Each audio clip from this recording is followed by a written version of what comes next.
So sometimes you might have gone ahead and created a video file, for example, using the Quicktime screencast recorder. As I've mentioned previously, that sometimes creates quite a large file. So if you're working on an internet connection that's a bit slow, or you're working with a quota, that can become problematic because you're then essentially using up your quota, or you're having to deal with a slow upload speed to get your video online. So what you can do prior to uploading stuff is to compress it and make that file size smaller, so therefore it makes life a little bit easier in that regard. And so I'm going to use this sample recording here.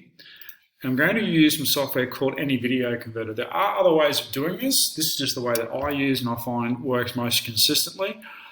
So you can, the link is down in the description of this video, and from here you can download the software and install that. So once you've got that software installed, you need to open up the program.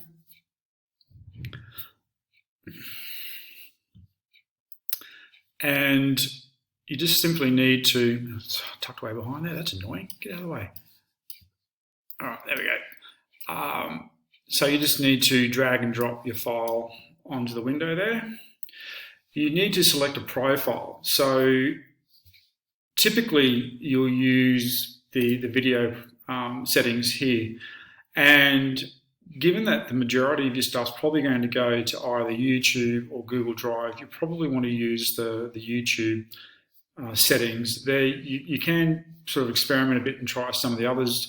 Sometimes you get a smaller file, but sometimes that smaller file comes at the sacrifice of quality of your video. So in my experience, this one typically does a pretty good job of reducing your file size by anything up to half.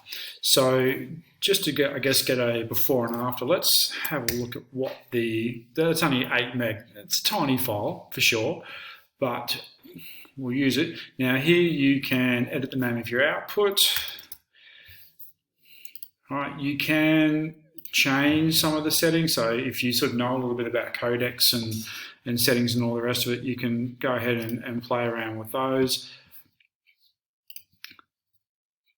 You can, if you need to, set a start and end. You can do a little bit of cropping, a little bit of trimming here, but there's often no need to do that because typically you've made your video ready to go.